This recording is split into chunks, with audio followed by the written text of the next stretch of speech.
31 раз писатели и поэты встретились на республиканском празднике «Комик-книга». Он прошел в Удерском поселке Междуреченск. Программа насыщенная. Это и встреча с читателями, и обсуждение проблем за круглым столом.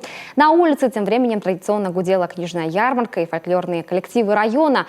Важный момент. Если в первый год на праздник приехали 7 поэтов, сегодня их было в 4 раза больше. Татьяна Супряткина о масштабах и амбициях. Уже по традиции праздник начался не с песен и танцев, а с обсуждения проблем. На этот раз писатели подняли на первый взгляд непрофильную для себя тему. Говорили об экологии. Каждый понимает, что эти два понятия неразрывно связаны между собой. И чем чище вокруг нас, тем чище в наших головах, сердцах, душах. И основным моментом в этом нам помогает литература, книги, культура, образование. И очень значимо, что этот праздник объединяет как раз все отрасли, и отрасль культуру, и образование, и наших поэтов и писателей. А это уже встреча с самыми маленькими читателями, участниками межрайонного детского фестиваля «Увлеченные чтением». Гостья из Петрозаводска Елена Петелянин рассказывает про свою новую книгу «Счастливый случай», про героиню в ушанке, валенках и вывернутом в наружу тулупе. Детская писательница и поэтесса в коме впервые, но о коллегах из нашей республики знает. Их произведения издают в журнале «Север» еще с советских времен. На Одере гости удивили любовь людей ко всему окружающему и замечательная природа. Уже из-под крыла самолета видны вот эти сочные зеленые леса. Ваши люди волнуются, что их безжалостно вырубают. Но я вижу, что наряду с вырубками также ведутся и лесовосстановительные работы, потому что нет вот таких вот абсолютно пустых проплешин или таких вот лысых мест, которые бы вызывали беспокойство.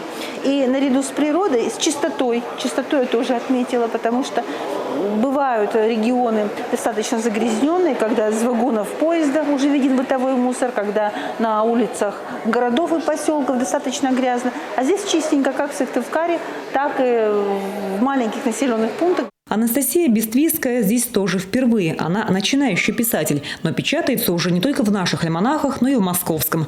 Люди хотят читать и спрашивают, где можно вас почитать, других поэтов, писателей республики. Поднимался такой же вопрос, как, например, чтобы отсюда удерские поэты приезжали в Сыктывкар и участвовали в марафоне. Оказывается, не все так просто.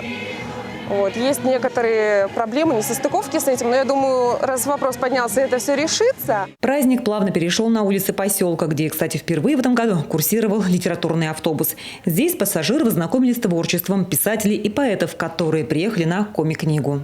А в центре Междуреченска прямо под открытым небом раскинулись книжная ярмарка, выставка декоративно-прикладного искусства, где можно было своими руками расписать деревянные фигурки зверей или выбрать понравившуюся вязаную вещь.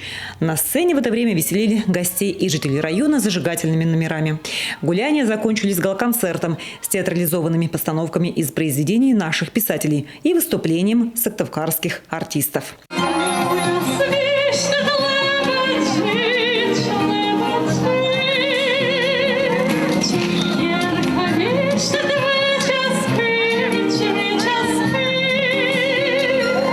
Татьяна Супряткина, Елена Кононова, Иван Селиванов, телеканал Йорган, Удерский район.